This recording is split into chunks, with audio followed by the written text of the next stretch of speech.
Bienvenidos al primer SVS de este año, de este 2024, un programa en el que traemos muchas novedades y en el que vamos a hablar de cómo está la vivienda en Santander. Vuelve con nosotros para inaugurar este año, para inaugurar este nuevo ejercicio, José Antonio Gómez, gerente de la Sociedad de Vivienda y Suelo. Bienvenido de nuevo a Popular Televisión. Muchas gracias, muchas gracias. Bueno, ¿qué tal has tenido este inicio de año, José Antonio? Muy bien, la verdad es que es un inicio tranquilo, con un buen tiempo que tenemos, aunque es un poco frío. Pero bueno, hemos empezado igual que lo terminamos y no se le puede pedir más. Desde luego, cruzamos los dedos porque vaya igual o mejor todavía. Efectivamente. Bueno, José Antonio, hemos empezado este año también con novedades y nos ha llegado desde el Gobierno de Cantabria. Se ha presentado una actualización de los precios máximos de las VPOs. En líneas generales, ¿qué te ha parecido? Bueno, la verdad es que era algo que tenía que llegar porque llevábamos casi 14 años con el mismo precio de módulo, que ahora explicaremos un poco qué es esto del módulo de la VPO. Pero llegó el momento, y lo explicó el consejero el otro día, que ya era más caro construir las VPOs que el valor propiamente que tenían, claro. Eso era algo que no se podía ya sostener más y ha sido, yo creo, el principal motivo que ha hecho que el Gobierno de Cantabria haya actualizado y renovado el módulo de VPO, aumentándolo en un porcentaje que todo el mundo ha leído ya en prensa y que, bueno, era necesario, ha llegado ya y, bueno, todos lo aplaudimos, lógicamente. Vamos a explicar a la gente, vamos a explicar un poco a ver si lo conseguimos, porque todo esto parte de una actualización del precio del módulo. ¿Qué están viendo en imágenes? Sí. Exactamente, ¿qué es un módulo? Bueno, el módulo es la cifra, el dinero por metro cuadrado útil por el que hay que multiplicar la superficie que tenga la VPO para el valor que tiene, el precio que tiene la VPO en venta. Y también afecta al alquiler, porque el alquiler con opción de compra tiene un tope de ese valor de la vivienda, pues un 5% al año es lo máximo que se puede pedir por la renta, con lo cual al subir el módulo sube la renta y sube también el valor en compra de la vivienda. Es decir, el módulo estamos hablando de los metros cuadrados útiles, que no es lo mismo que los metros cuadrados construidos. Eso es, por eso en la imagen la gente ve que el nuevo módulo son 1.781, pero realmente hemos resaltado ahí en amarillo que en construido, para que la gente lo pueda comparar con la vivienda del sector privado, estamos multiplicando por 0,75 más o menos y por tanto salen 1.336. Hasta ahora, y lo habíamos dicho en este programa, el metro cuadrado construido de la VPO estaba en 1.046, con lo cual el aumento está siendo casi de 300 euros el metro cuadrado. Es un aumento, pero tampoco es descabellado. 1.336 está todavía muy por debajo, aproximadamente un 70% por debajo de lo que está el precio medio en Santander de la vivienda nueva del mercado libre, que, como hemos comentado en otros programas, lo publica el Ministerio de Vivienda cada 3 meses y el último dato publicado es de unos 1.200 y pico euros metro cuadrado construido. Desde luego la diferencia sigue siendo abismal entre la vivienda libre y la vivienda protegida. Hay que decir que también se ha hecho desde el Gobierno de Cantabria, cuando presentaron esta nueva política de precios, también se ha dividido la comunidad autónoma en 3 partes diferentes, se ha zonificado en 3 zonas. Santander y Casturdiales tienen su propia zona y van a ser las más caras de Cantabria. Claro, eso lo han hecho basándose un poco en un estudio de precios del mercado privado, de la vivienda libre. Y lógicamente ya se conocía que Casturdiales, que tiene un precio incluso superior a la ciudad de Santander, Castro y Santander le han dado un módulo y luego hay una serie de municipios con un poco más bajo ese módulo y finalmente otros municipios que se quedan al mínimo del módulo de VPO porque o bien hay poca demanda de VPO o realmente la vivienda privada o libre está a otro precio mucho más bajo. Tiene más sentido que se divida la comunidad autónoma los 102 municipios en 3 precios diferentes a como lo teníamos hasta ahora, que era el mismo precio de VPO, lo hagas en Santander o lo hagas en cualquier municipio de la comunidad autónoma. Estos precios son principalmente por el suelo, entiendo. Sí, claro, el suelo y la demanda que hay de esa vivienda en esos sitios. Hay que pensar que toda la zona costera, que antes tenía un precio, ahora Santander y Casturdiales sobresalen con un precio algo superior y el resto de todos los municipios de la costa van a tener un precio un poco inferior. Y luego todo el interior de Cantabria, pues otro precio todavía algo menor. Tiene sentido por la demanda, por el valor del suelo, etcétera, por todo. Otro de los puntos que destacaba es que pese a esta subida en los precios máximos, Seguimos siendo los cuartos más baratos, Cantabria, en líneas generales, los cuartos más baratos de todo el país. Sí, en cuanto al módulo de VPO. Se ha hecho un comparativo, que lo explicó el consejero el otro día en la rueda de prensa, y a pesar de esta subida de módulo, otras comunidades autónomas ya lo habían subido estos meses atrás, y por tanto, entre las 17 comunidades autónomas, Cantabria sigue estando la cuarta con el módulo más bajo, ¿vale?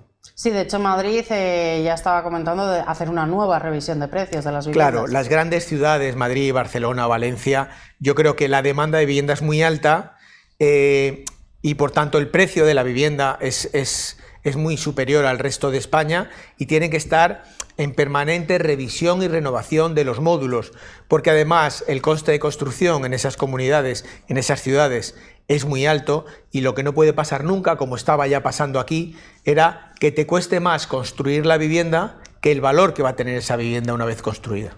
No sé si nos ha chocado un poco, igual ese porcentaje del que se ha hablado, es una subida de un 21%. Si igual nos presentan esos porcentajes, son muy altos así de golpe y ha chocado a la gente un poco esa gran subida. Claro, lo que pasa es que si uno analiza que hacía 14 años que no se movía y divides el porcentaje entre 14, realmente anualmente lo equivalente a cada año es mucho menor de lo que ha subido la vida, de lo que ha subido el IPC, de lo que han subido quizá los sueldos. O sea que es un porcentaje alto, pero hay que pensar que hace 14 años que no se movía el precio de la vivienda. Eso también va a favorecer a gente que igual en su día compró una vivienda de VPO y que el día que la quiera vender, bueno, esa vivienda se ha revalorizado, ¿no? José Antonio, ¿esto va a servir para animar la construcción privada? Porque también estuvieron explicando que parte, si tú haces de forma privada un edificio, parte tiene que dedicarse a VPO. Sí, bueno, es la idea de fondo que el consejero trasladó en la rueda de prensa, que pretendía que no solo las administraciones, como es el Gobierno de Cantabria o el Ayuntamiento de Santander, sigan promoviendo VPO, sino que el sector privado se anime, como hace 10 años quizá pasaba, a que un privado también se anima a hacer VPO. Bueno, habría que preguntar a los promotores privados si esta subida de estos 300 euros metro cuadrado construido les parece suficiente o no para ellos animarse, porque hay que recordar que la VPO ya no tiene ningún tipo de ayuda estatal, como sí tenía antes, y por tanto, bueno, hay que ver que el sector privado se quiera animar o no. Lo vamos a ver en los próximos meses o años, si realmente con este nuevo módulo no solo la administración, sino el sector privado se anima a hacer también VPO. Lo que hay que decir que no es una medida retroactiva, esto va a ser para las nuevas viviendas. Sí, sí, lógicamente es para las nuevas promociones que se empiecen a calificar ahora, como es nuestro caso, por ejemplo, en el sector 1 de Santander. Que son las que tenéis, pero sobre todo esto afecta para la gente que pueda estar un poco preocupada, la gente que está en alquiler. No, claro, la gente que está en alquiler en nuestras, por ejemplo, en nuestras VPOs, tienen ya un precio establecido que es el anterior a toda esta subida y que por tanto no se van a ver en ningún caso afectadas por esta subida de módulo en absoluto, ya lo saben. Este es el precio tope. ¿Las nuevas viviendas se van a adaptar a este precio tope? Hombre, yo creo que sí, es una decisión que en cualquier caso tiene que tomar los consejos de administración correspondientes, pero en principio la subida se ha hecho para compensar todas las subidas de construcción que han tenido las empresas constructoras y por tanto es de entender que los precios de venta nuevos se van a adaptar a este nuevo módulo, sin duda, sí, sí, sí. Pues muy interesante, desde luego. Vamos a ver un poco cómo evolucionan los precios, cómo evoluciona la construcción y si de verdad esto anima a que en el futuro haya más viviendas protegidas y a un precio la vivienda, bueno, pues que sea más accesible para todo el mundo, porque al final esa diferencia con el precio de la vivienda libre es lo que está haciendo que las viviendas protegidas os vuelen de las manos. Efectivamente, hay una demanda tremenda, sobre todo en el alquiler con opción de compra, porque lógicamente no exige una capacidad de ahorro del que accede a la vivienda protegida, pero sí hay mucha demanda, como se está viendo ahora mismo en este periodo que estamos de inscripción, ¿verdad?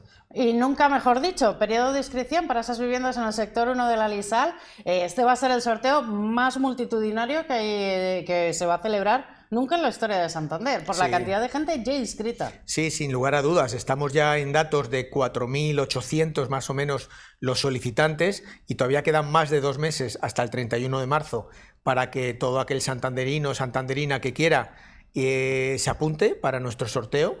El sorteo calculamos que pueda ser en mayo, el primero de los sorteos, porque hay que recordar a la gente que va a haber 3 sorteos, son 6 edificios, 2 se sortearán en mayo, otros 2 se sortearán en mayo del año que viene y los 2 últimos en mayo del 2026. Con lo cual, de esa manera, se da opción a que gente que por cualquier circunstancia no se pueda inscribir antes del 31 de marzo de este año, tenga una segunda y una tercera oportunidad en las inscripciones que haya en los siguientes años. Hubo un boom cuando abristeis el sorteo. No sé si esperabais que después de Navidades se frenase un poco la cantidad de gente. Sí, la verdad es que hubo un boom porque ya llevamos muchos meses atendiendo mucha llamada de teléfono que cuándo se abría el periodo, con lo cual intuíamos que había muchas ganas de inscribirse al sorteo. Lo que nadie imaginaba es que pasado ya el tiempo, que ya llevamos 2 meses largos de periodo abierto de inscripción, todavía estemos a una media de 70 inscritos cada día. Se empezó muy fuerte, se empezó casi en 200 solicitantes al día, que la verdad es que se colapsó un poco el registro municipal, nos lo decían allí la gente que trabaja. Ahora, lógicamente, ha bajado a más de la mitad, pero nos está sorprendiendo que a día de hoy todavía se están inscribiendo, eso, como te digo, una media entre 70 y 60 solicitantes diarios, y estoy seguro que cuando quede ya solo un mes volverá a repuntar, porque hay mucha gente que o se entera tarde o lo deja para el final y volverá a tener un pequeño repunte durante el mes de marzo. Se lo iremos recordando desde luego para los despistados de último momento. Vamos a recordar, hay más de 4.800 personas que ya lo saben, pero como siempre queda alguno que no sabe muy bien cómo se puede inscribir, porque la verdad que la inscripción es súper fácil. Sí, hay 2 maneras, ¿no?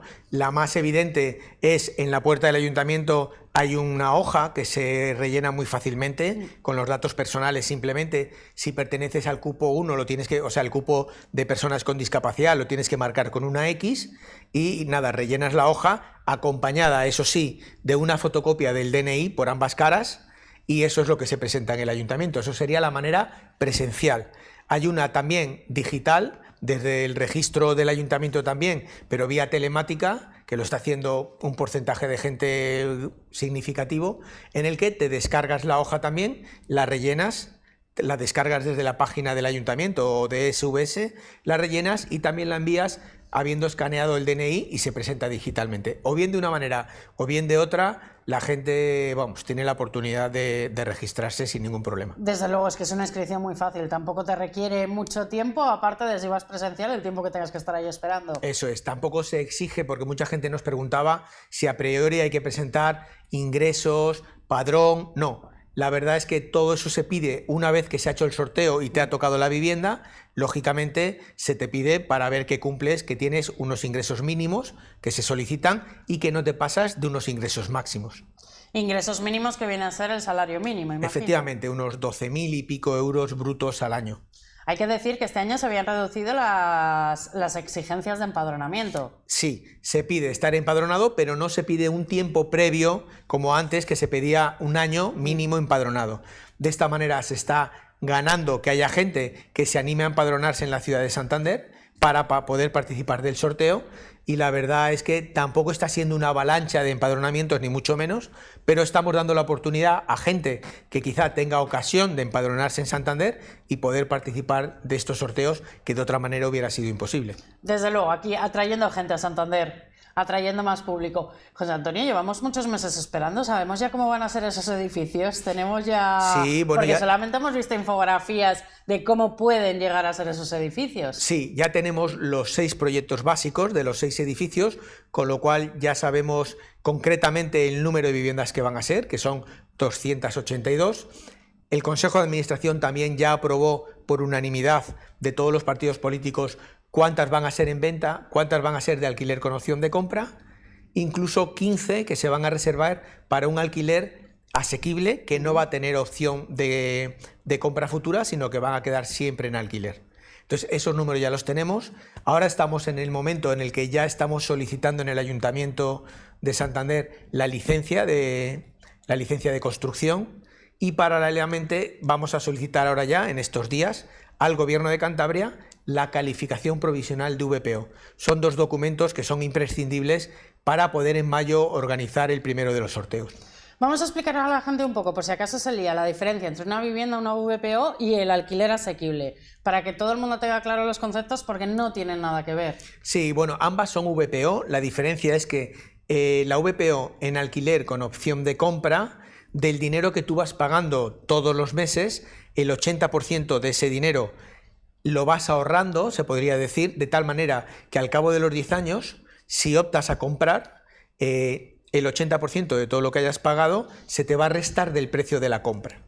La diferencia con el alquiler asequible es que también es una VPO, vas a pagar un alquiler que va a ser menor que el que paga el de opción de compra, pero vas a estar un tiempo y al cabo de ese tiempo, que pueden ser 7, 8 años, se va a revisar que efectivamente sigues sin tener, o sea, sigues en unos márgenes económicos que se te exigían previamente y podrás seguir de alquiler o no, en función de que sigas cumpliendo o no con esos ratios económicos, pero nunca vas a tener esa opción de convertirte en propietario de la vivienda. Estamos hablando entonces de un alquiler para gente con una situación económica complicada. No, la situación económica va a ser muy parecida porque se te va a exigir los mismos ratios máximos y mínimos, pero esas viviendas, que en este caso van a ser solo 15 de 282, van a estar siempre en propiedad de la administración. Van a ser viviendas que nunca van a pasar a ser propiedad de la persona que está allí viviendo. Y por tanto tampoco vas a pagar ese 4% mensual de IVA, mientras que el que está de alquiler con opción de compra paga un 4%, con lo cual si tu alquiler, imagínate, son 500 euros, tú estás pagando 20 euros más por el IVA, de tal manera que cuando compras la vivienda ya has pagado una pequeña parte del IVA, todo el IVA se te va a descontar. El que está en alquiler puro o alquiler que llamamos asequible sin opción de compra no paga ese 4%, por lo tanto esos 20 euros no los paga, y el alquiler, que todavía habrá que, el ayuntamiento tendrá que definir qué alquiler se destina a esta gente que no tiene la opción de compra, pues bueno, va a pagar un alquiler menor, pero no va a tener la opción de convertirse finalmente en propietario de la vivienda protegida. Vale, entonces va a haber una diferencia de precio, pero tampoco va a ser una diferencia, estaríamos hablando de exagerada, no va a ser como las viviendas sociales. No tiene nada que ver. No tiene nada que ver con la vivienda social, porque en la vivienda social no se te exige esos baremos económicos de suelo y techo, y además en el alquiler social tú pagas no en función del tamaño de la vivienda, sino en función de tus propios ingresos. Hasta creo que es un 30% de los ingresos con un mínimo de 100 euros. O sea, esto no es vivienda social. La gente tiene que tener claro que una cosa es la vivienda social, que de vez en cuando el Ayuntamiento de Santander consigue vivienda y la destina a alquiler social, y otra cosa es la vivienda protegida, que puede ser con opción de compra o puede ser sin opción de compra, pero vivienda protegida, que tiene otro precio que no tiene nada que ver. Muy bien, entonces vais a crear un parque de alquiler del Ayuntamiento de Santander, de la propia SVS, va a ser una especie de parque de alquiler en el que se van a ir cambiando los propietarios cada X tiempo. Sí, hay un mínimo de 7 años que el propietario tiene derecho a estar, porque por la ley de alquileres, cuando una administración alquila, el inquilino tiene derecho a poder estar hasta 7 años, si así lo decide el inquilino, y por tanto esos 7 años no va a rotar el inquilino. Sí que es cierto que a los 7 años se puede revisar la situación del inquilino y será el ayuntamiento quien tendrá que decidir, porque al final es el que va a costear y el que va a pagar la construcción de esas 15 viviendas, si renueva y saca un nuevo sorteo o si ese inquilino va a seguir siendo el mismo que va a estar más años. Pero es una decisión que tomará el equipo de gobierno municipal. 282 viviendas, nos hemos desviado un poco. No sé si me has dicho cuántas van a ser de alquiler, con opción a compra, cuántas de compra a secas. No te lo he dicho y te lo digo ahora. Pues cuéntamelo, José Antonio. Va a haber 4 edificios que van a ser en venta, ¿vale? Sí. Esos 4 edificios suman 177 viviendas y luego los otros 2 edificios van a ser en alquiler. De esos 2 edificios en alquiler, la mitad que son 90 viviendas en alquiler con opción de compra y 15 viviendas en alquiler sin opción de compra, con lo cual estamos hablando en total de 105 viviendas en alquiler. De esas 105 viviendas, la mitad aproximadamente se van a destinar exclusivamente para jóvenes hasta 35 años. ¿Eso qué quiere decir? Que los jóvenes que se apunten a estos sorteos van a tener la opción de ellos solos de optar a esa mitad de viviendas, pero también van a participar en la otra mitad de las viviendas de alquiler que son para todas las edades. Van a tener como una doble ventaja o una doble van a tener el doble de probabilidades de que les toque una vivienda cuando eres un joven santanderino hasta 35 años que si superas los 35 años de edad. Y en cuanto a dormitorios, tamaño de las viviendas, ¿qué detalles nos puedes adelantar? Bueno, pues que va a haber solo dos tipos de vivienda. Va a haber viviendas de 2 dormitorios, con su cocina, con su salón, etcétera, y cuartos de baño, y va a haber viviendas de 3 dormitorios. Creo que en las 282 tan solo hay un apartamento, ¿vale?, en venta, que ronda los 100.000 euros aproximadamente, masiva, pero las de 2 y las de 3 son los dos tamaños y además están repartidas casi que mitad y mitad, con lo cual se ha repartido bastante bien los dos tamaños. Te puede tocar una de 2, te puede tocar una de 3.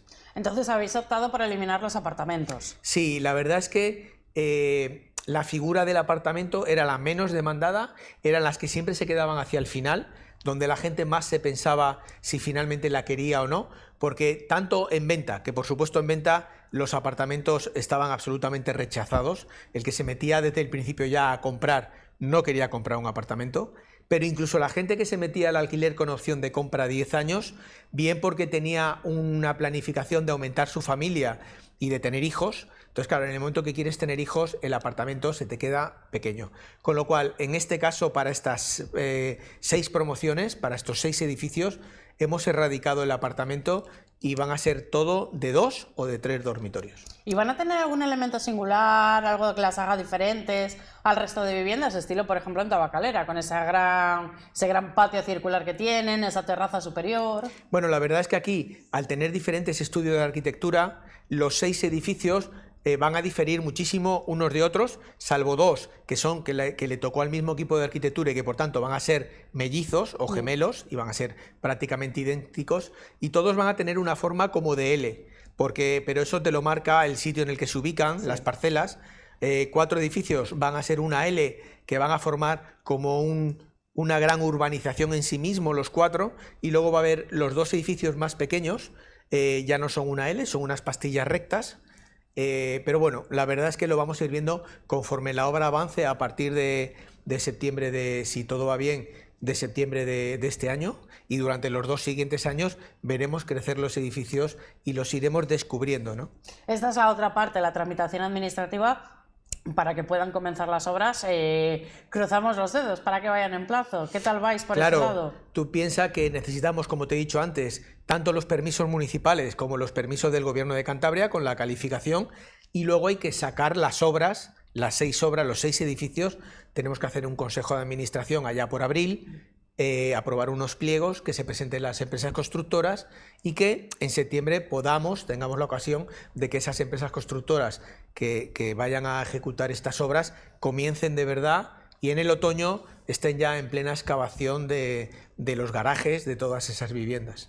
José Antonio, pues muchísimas novedades nos has contado en este programa. De nuevo, un mes más, gracias por estar con nosotros. Nada, gracias a vosotros. Gracias también a todos ustedes que nos han estado siguiendo. Nos hemos quedado sin tiempo para más, pero esperamos que hayan disfrutado de este programa. Recuerden, volvemos mañana miércoles con Cantabria de cerca, en este caso con Lucía Pombo y Edición Cultura.